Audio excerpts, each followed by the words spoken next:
Există o companie pe care probabil nu ai auzit-o la televizor. Nu vinde telefoane, nu îți livrează colete, nu îți rulează reclame. Și totuși știe unde locuiești, știe cu cine vorbești, știe ce ai cumpărat, unde ai mers, ce ai postat online, cu cine ești prieten și cu cine nu mai ești. Știe lucruri despre tine pe care poate nici tu nu le știi.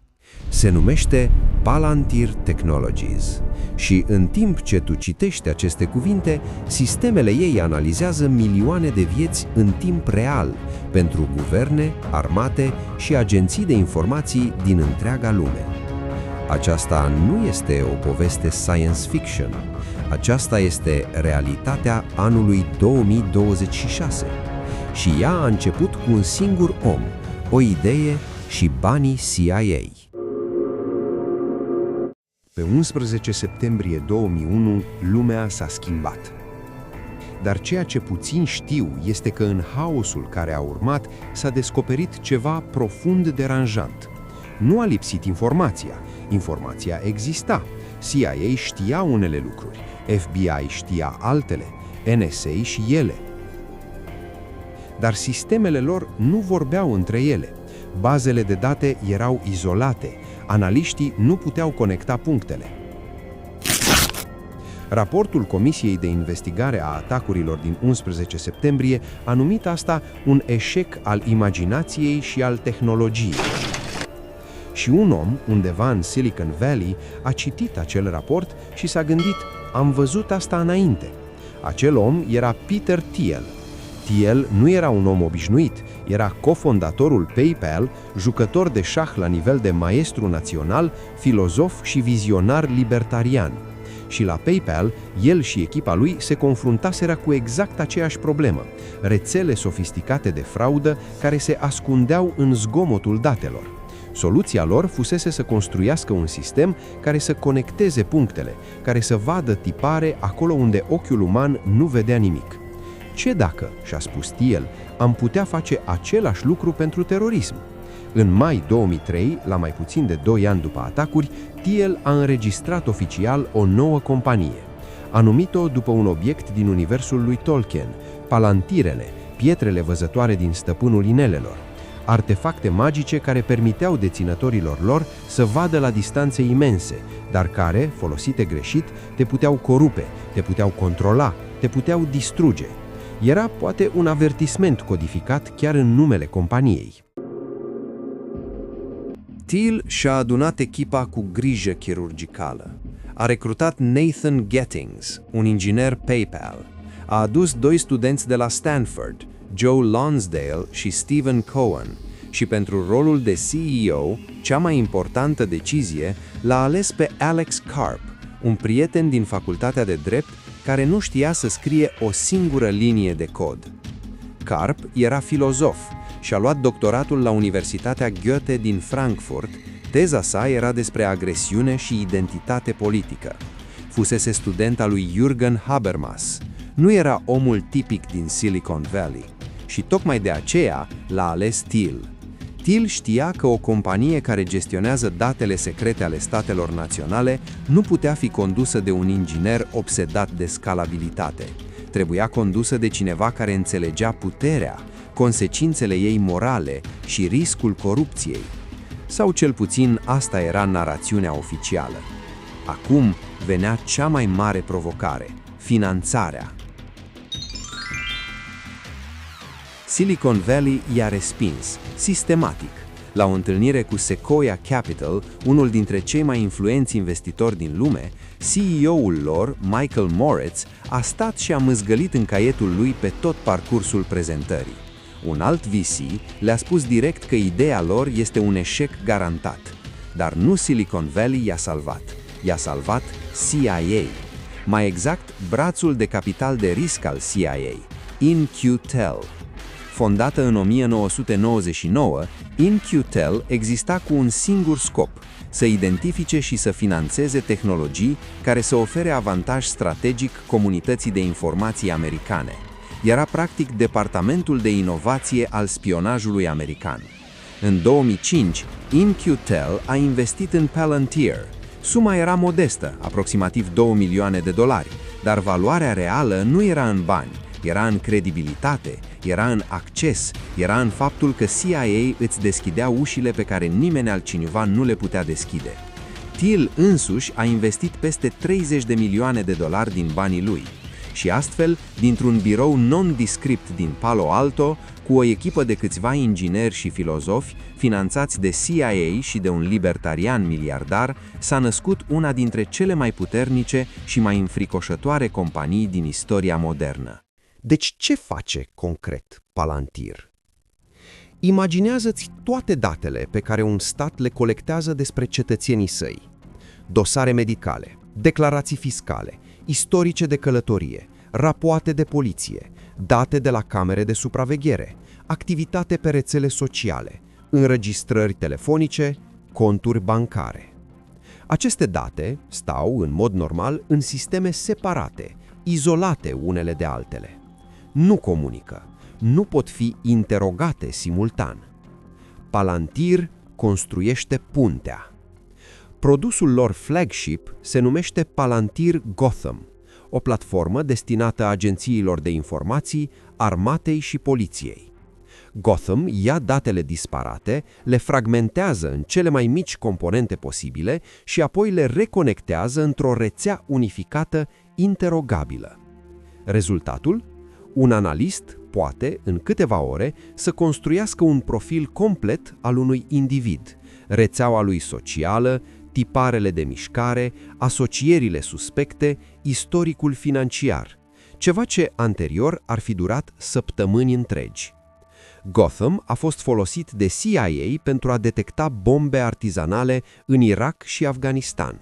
A fost folosit de poliția din Los Angeles pentru predictive policing, adică prezicerea infracțiunilor înainte să se întâmple. A fost folosit de ICE, poliția de imigrare americană, pentru a urmări și deporta milioane de oameni.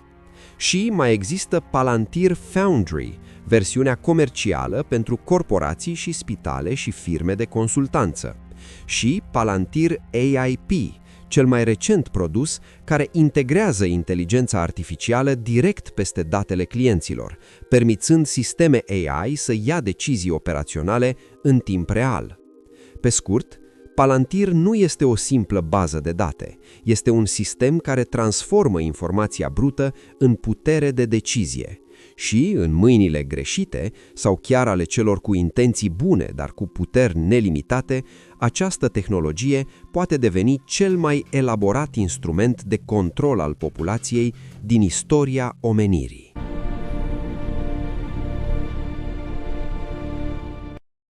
În 2013, un contractor al NSA pe nume Edward Snowden a dezvăluit lumii ceva ce mulți bănuiau, dar nimeni nu putuse dovedi. Guvernul american supraveghea în masă proprii cetățeni și pe cetățenii altor națiuni, printr-un program secret numit PRISM. PRISM accesa direct serverele celor mai mari companii de internet din lume, Google, Facebook, Apple, Microsoft. Și în acea perioadă, un detaliu a ieșit la suprafață care a aprins mințile analiștilor de securitate din întreaga lume. Palantir comercializa un produs propriu numit PRISM, același nume cu programul secret al NSA. Coincidență? Compania a negat vehement orice legătură. Avocatul lor a declarat că produsul lor PRISM era o tehnologie de integrare de date folosită de bănci și fonduri speculative, complet separată de programul guvernamental. Dar scepticii au rămas sceptici.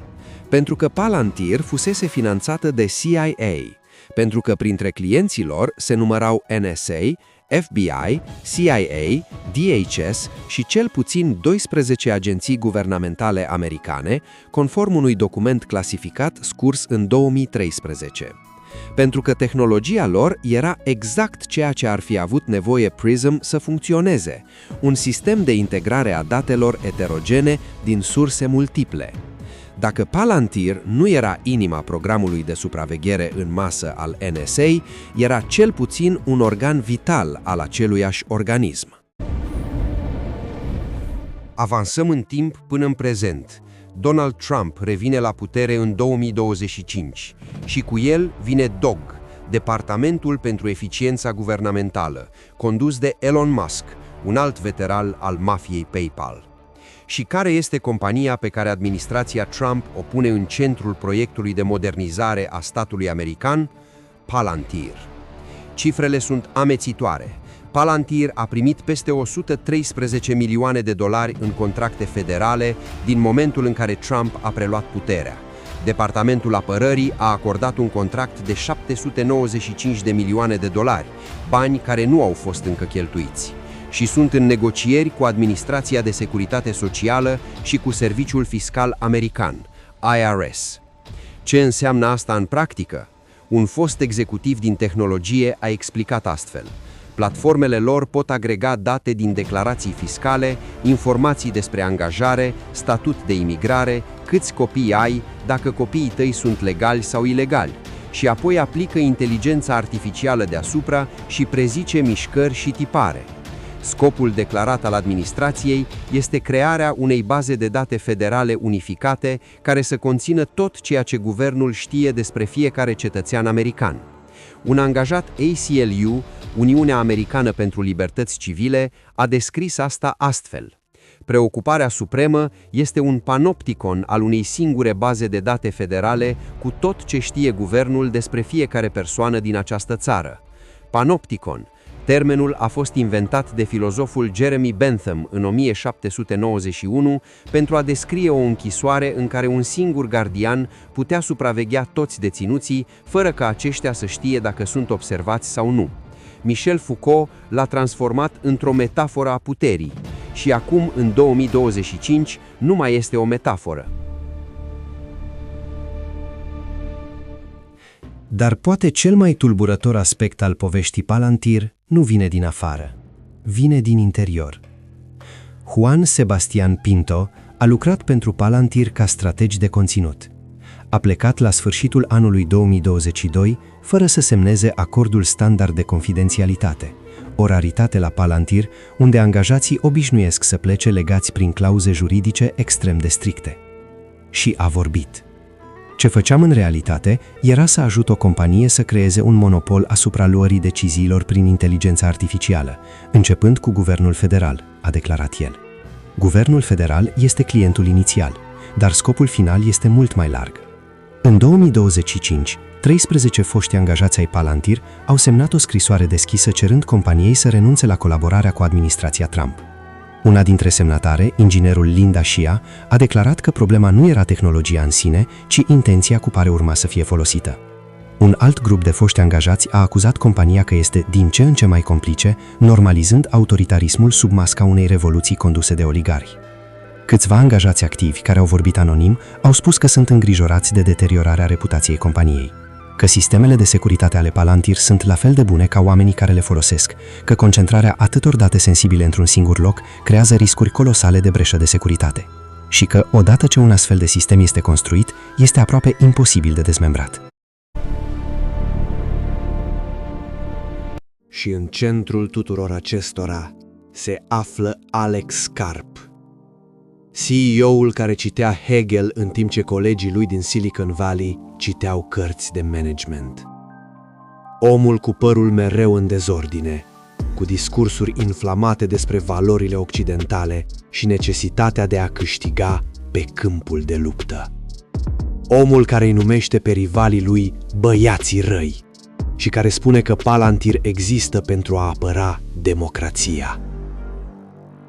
Dar democrație pentru cine? Palantir furnizează sistemele AI care ghidează loviturile aeriene israeliene în Gaza. Furnizează tehnologie pentru deportările în masă din America. Contractele sale cu policii locale au transformat supravegherea predictivă, adică incriminarea oamenilor înainte să comită vreo infracțiune, într-o practică curentă. Și totuși, Karp vorbește cu pasiunea unui idealist, nu unui cinic. Poate că tocmai asta este cel mai înfricoșător lucru. Nu Karp cel malefic, nu un maestru al răului care operează în umbră, ci Carp cel sincer. Omul care crede cu adevărat că supravegherea globală este prețul corect al securității. Că a vedea totul înseamnă a proteja pe toată lumea. Că un ochi atotștiutor este mai bun decât haosul. Aceeași logică pe care au folosit-o toți marii arhitecți ai totalitarismului din istorie. Nu din răutate, ci din convingere. Să ne oprim și să privim imaginea de ansamblu.